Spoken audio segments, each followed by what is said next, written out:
নমস্কার, আপনারা দেখছেন বর্তমান ডিজিটাল আর আমি সুপ্রিয় নায়ক। আজকে আমাদের আলোচনার বিষয় প্রস্টেট এনলার্জমেন্ট। বহু পুরুষই এই সমস্যায় ভোগেন। প্রস্টেট এনলার্জমেন্টের সমস্যায় ভারতের এবং রাজ্যের বড় সংখ্যক মানুষ ভুগছেন। প্রস্টেট এনলার্জমেন্ট হয় পুরুষদের।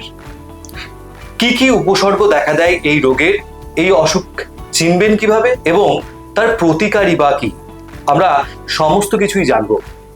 আমাদের সঙ্গে আজকে রয়েছেন বিশিষ্ট ইউরোলজিস্ট, ইউরোসার্জন ডক্টর তমগ্ন পাল। নমস্কার ডাক্তারবাবু। নমস্কার ডাক্তারবাবু, আপনার একটু ছোট করে যদি পরিচয় আমাদের দর্শকদের দিয়ে দেন। নমস্কার, আমি doctor Tamagna Pal, assistant professor urology department, medical college and hospital, Kolkata. আজকে আমরা একটি খুবই গুরুত্বপূর্ণ বিষয় নিয়ে আলোচনা করতে চলেছি। সেটি হচ্ছে বিনাইন প্রস্টেটিক হাইপারপ্লেসিয়া, অর্থাৎ মানে পুরুষ গ্রন্থির এনলার্জমেন্ট। এটি এমনই একটি ধরনের ডিজিজ যেটা কিনা প্রত্যেকটি 50 ঊর্ধ্ব মানুষের প্রস্টেট এনলার্জমেন্ট হবে, কিন্তু এই নিয়ে আমাদের মানুষের মধ্যে অনেক ভুল ভ্রান্তি ধারণা আছে। সেইগুলি আজকে আমরা আলোচনা করার জন্য বসেছি। প্রথমেই যে প্রশ্নটা আপনাকে করব সেটা হচ্ছে প্রস্টেট গ্রন্থি আসলে কি? প্রস্টেট গ্রন্থি হচ্ছে প্রত্যেকটি পুরুষ মানুষের একটি অর্গান, যেটা আমরা আমাদের ইউরেথ্রা মানে যেটা আমাদের যেখান দিয়ে আমরা প্রস্রাব করি সেখানে একটি গ্ল্যান্ড, যে গ্ল্যান্ডটি আমাদের পুরুষের একটি সেক্সুয়াল রিপ্রোডাক্টিভ ফাংশন হিসেবে কাজ করে থাকে। তো এই গ্রন্থিটি হচ্ছে প্রত্যেকটি পুরুষের আছে এবং এটা only exclusive to male population. Prostate গ্রন্থির কাজ তাহলে যদি একটু আমাদের বলেন। প্রস্টেট গ্রন্থি হচ্ছে আমাদের সেক্সুয়াল ফাংশনের জন্য এটি একটি গ্ল্যান্ড, যেখান থেকে কিছু হরমোন সিক্রিশন হয়, যেটাকে আমরা বলি প্রস্ট্যাটিক ফ্লুইড সিক্রিশন। এটি আমাদের যে সিমেন মানে যেটি আমাদের বীর্য হয় সেটিকে মোটিলিটি দেওয়ার জন্য এটার কাজ করে থাকে। প্রস্টেট এনলার্জমেন্টের যে সমস্যা নিয়ে আজকে আমরা আলোচনা করব বলে এসেছি, সেই প্রস্টেট এনলার্জমেন্ট কারো হচ্ছে কোনো একজন ব্যক্তির, তিনি বুঝবেন কিভাবে? এইটাই হচ্ছে আমাদের অ্যাওয়ারনেস ক্লিনিক করা উচিত। সেটা হচ্ছে একটি 50 ঊর্ধ্ব মানুষ বা 45 ঊর্ধ্ব একজন পুরুষ মানুষ, তারা প্রথমেই দেখবেন রাত্রে ঘন ঘন পেচ্ছাপ হওয়া, অর্থাৎ যেটাকে আমরা ডাক্তারি ভাষাতে নকটুরিয়া বলি। Nocturia is the first symptom একটা পেশেন্ট ফেস করবে। আমরা সাধারণত ধরে নিই প্রতিটি রাত্রে একবার যদি সে ঘুম থেকে ওঠে সেটি নর্মাল। যদি ধরা হয় যে একটি পুরুষ মানুষ রাত্রিতে 1 থেকে অধিক মানে অর্থাৎ 2 বার বা 3 বার প্রস্রাব করতে উঠছে, this is the symptom of nocturia. মানে এই সিমটম প্রথমে একটি মানুষ ফেস করবে। তার সাথে সাথে সিমটমস যেগুলি আসবে, যেটা আমরা বলি আর্জেন্সি, ফ্রিকোয়েন্সি, মানে বারবার পেচ্ছাপ করতে যাওয়া, পেচ্ছাপ ধরে রাখতে না পারা। বাট আমরা বারবার একটা জিনিস বলবো, নকটুরিয়াটা যদি হয় মানে আপনার যদি রাত্রে আপনাকে ঘন ঘন প্রস্রাব করতে উঠতে হয়, এটা হচ্ছে ফার্স্ট সিমটম। এই জিনিসটাকে আপনারা কেউ নেগলেক্ট করবেন না। তাহলে উপসর্গ সম্পর্কে আমরা জানলাম। একটা বিষয় আমরা জানতেও পারলাম ডাক্তারবাবুর কাছে যে বয়স একটা বড় ফ্যাক্টর। তাহলে 40 বছরের পরে কারো বয়স 40 যখন হয়েই যাচ্ছে, তাহলে তাকে এই বিষয়গুলো মাথায় রাখতে হবে যে ইউরিন সংক্রান্ত কোনো সমস্যা তার হচ্ছে কি না। মানে তাহলে কি শুধু ওই ডাক্তারে বারবার ইউরিন যাওয়াটাই মেন উপসর্গ, নাকি আরো কোনো উপসর্গ থাকতে পারে? আজকের দিনে যেটা আগে 50 ঊর্ধ্ব মানুষের মধ্যে এই প্রবলেমটা হতো, এখন কিন্তু আমরা দেখছি যারা 40 ইয়ার্স ক্রস করছে তাদের মধ্যেই প্রস্টেট প্রবলেমটা আসছে। আমি এখনো বলছি যে নকটুরিয়া ফার্স্ট সিমটম হলেও কোনো পেশেন্টের এরমও থাকে, তাদের হচ্ছে কি পেচ্ছাপটা খুব সরু হয়ে পড়া, পেচ্ছাপ ধরে রাখতে অসুবিধা এবং পেচ্ছাপ করতে যাওয়ার আগে একটা হেজিটেন্সি হওয়া, মানে সে যখন ইউরিন করতে যাচ্ছে তাকে অনেকটা টাইম নিয়ে স্টার্ট করে করতে হচ্ছে। সেই জন্যে আমরা এখন যেটা বলি, প্রত্যেকটি 45 কি 45 ইয়ার্স উপরের পেশেন্টকে একটা করে বছরে পিএসএ স্ক্রিনিং করা উচিত। এবং পিএসএ টেস্টটি মানে এটি একটি নন স্পেসিফিক টেস্ট, যেটা কিনা প্রস্টেট ম্যালিগনেন্সিকেও ইন্ডিকেট করে, আবার বিনাইন প্রস্টেটিক হাইপারপ্লেসিয়াতেও এটি ইনক্রিজড হয়। কিন্তু আমাদের একটা ধারণা আছে যে পিএসএ বেড়ে যাওয়া, মানে আমরা দেখি অনেক পেশেন্ট আসছে হঠাৎ করে তার পিএসএ বেড়ে গেল, এই পিএসএ বেড়ে যাওয়া মানেই কিন্তু মানুষের মধ্যে একটা ভুল ধারণা প্রথমেই প্লে করে যে আমার হয়তো প্রস্টেট ক্যান্সার হয়ে গেল বা আমার হয়তো অন্য কিছু বড় একটা কোনো ডিজিজ আছে, কিন্তু এটি নয়। একটি পিএসএ ইনক্রিজ করা মানে কিন্তু প্রস্টেট ক্যান্সার নয়। সেই জন্য আমরা কি করি, এগুলো হয় কি কোনো পেশেন্টের হয়তো কোনো প্রস্টাটাইটিস বা ক্রনিক প্রস্টাটাইটিস হচ্ছে, বা বিপিএইচ এর জন্য, মানে যেটা বিনাইন প্রস্টেটিক হাইপারপ্লেসিয়া, এর জন্য কিন্তু পিএসএ বাড়ে। সেই জন্য আমরা 2 উইকস ইন্টারভালে করে আর একবার রিপিট পিএসএ করে থাকি। প্রস্টেট ক্যান্সারের ক্ষেত্রে কি উপসর্গ প্রস্টেট এনলার্জমেন্টের মতোই? হ্যাঁ, এটা একটি খুবই গুরুত্বপূর্ণ প্রশ্ন, কারণ প্রস্টেট ক্যান্সারের কিন্তু এটি একটি সাইলেন্ট ডিজিজ। আমরা কিন্তু প্রথমে কোনো বুঝতে পারি না কার প্রস্টেট ক্যান্সার হবে, কার হয়তো বিপিএইচ আছে। কিন্তু প্রস্টেট ক্যান্সারের সিমটমস কিন্তু বিপিএইচ দিয়ে শুরু হয়, মানে ওই ঘন ঘন পেচ্ছাপ হওয়া, পেচ্ছাপ না ধরে রাখতে পারা, বা পেচ্ছাপ রাত্রে ওঠা।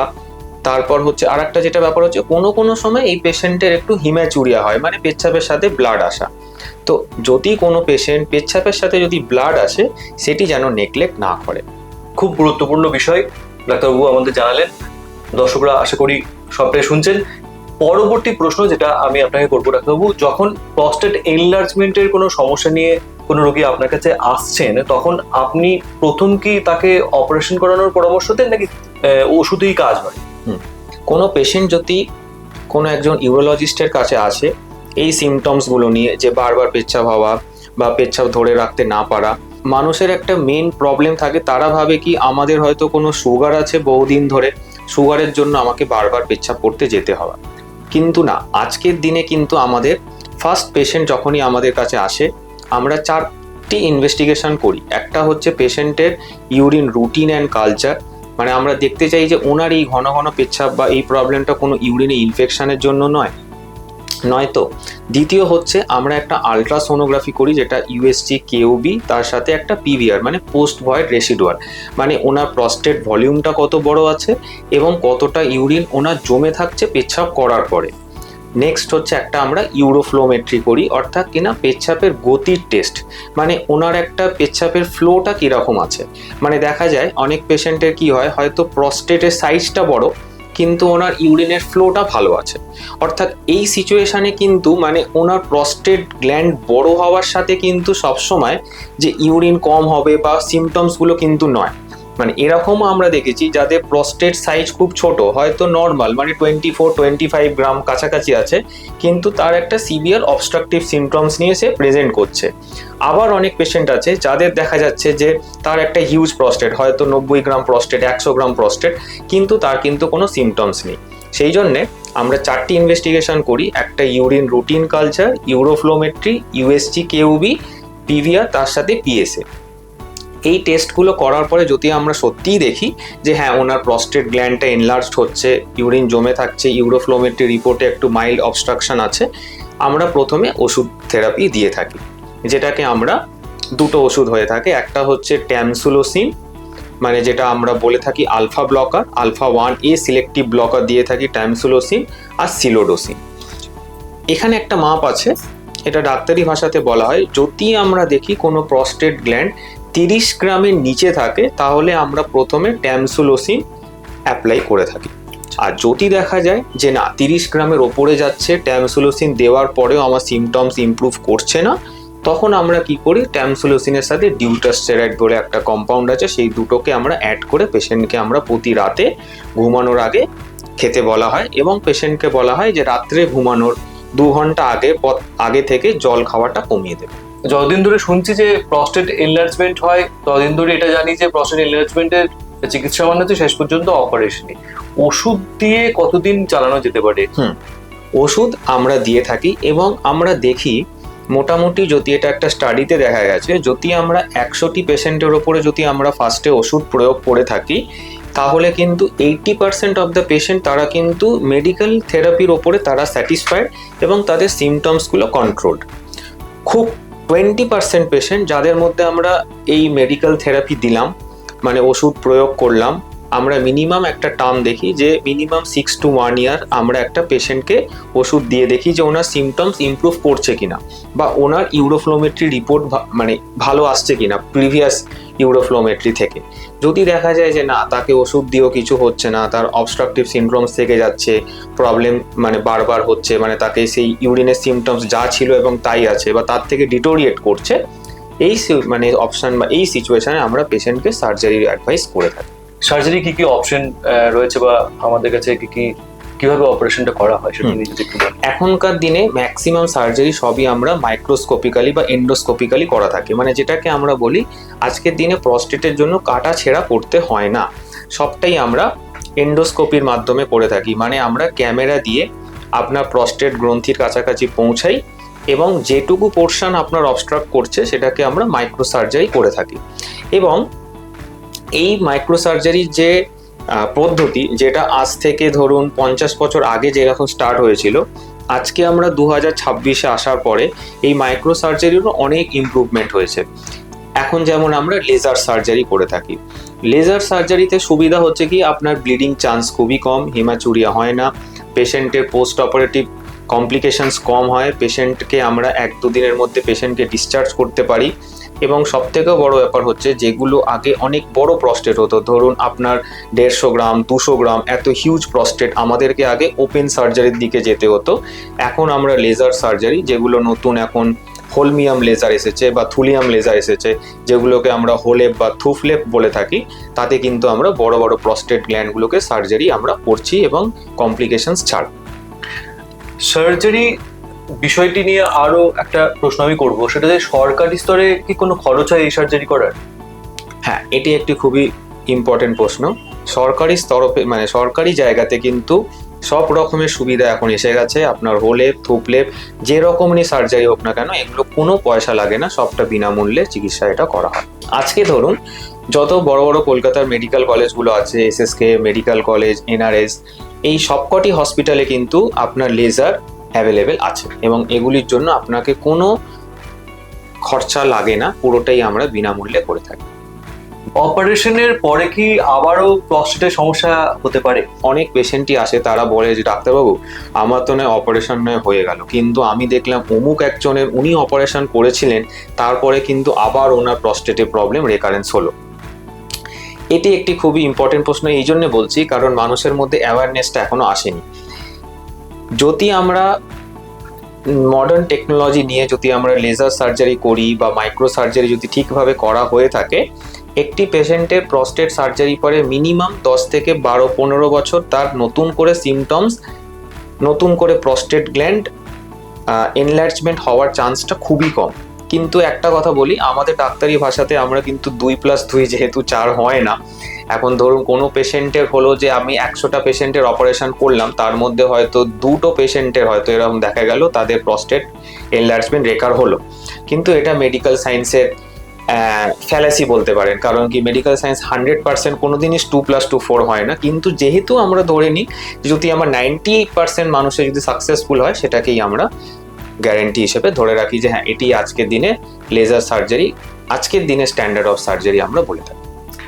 তাহলে আমরা জানলাম প্রস্টেট এনলার্জমেন্ট নিয়ে ভয়ে একেবারে কাতর হওয়ার কোনো জায়গা কিন্তু নেই।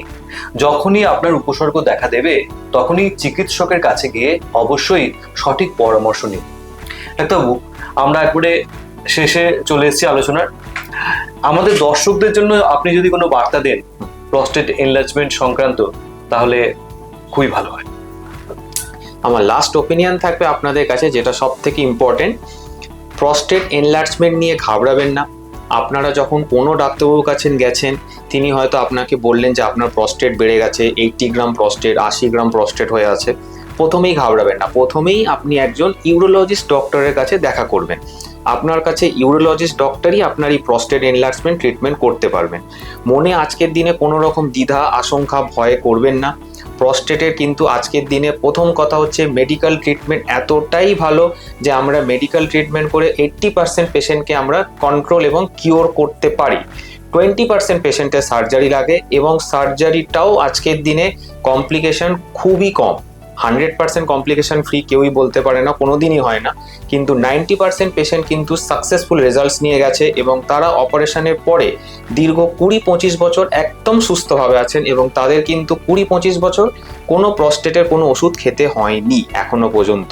তাই আপনারা অযথা ঘাবড়াবেন না। প্রস্টেটের প্রবলেম পেলে, কোনো অসুবিধা হলে, ফার্স্ট আমার যেটা প্রথম প্রশ্ন প্রথম বলেছিলাম, নকটুরিয়া, আর্জেন্সি, ফ্রিকোয়েন্সি, এই প্রবলেমগুলো দেখলে আপনারা প্রথমে ইউরোলজিস্টের কাছে আসুন। চিকিৎসা আজকের দিনে খুবই ভালো এবং কিওর রেটও 90%-এর কাছাকাছি। দারুণ দারুণ একটা আলোচনা হলো আমাদের আজ। আমাদের দর্শকদের জন্য বারবার করে আমি বলি যে বর্তমান ডিজিটালে চোখ রাখুন এমনই অনেক সচেতনতামূলক অনুষ্ঠানের জন্য। আজকের অনুষ্ঠান আমরা এখানেই শেষ করলাম। দেখতে থাকুন, লাইক সাবস্ক্রাইব করুন বর্তমান ডিজিটাল। নমস্কার। নমস্কার। ফলো করুন বর্তমান।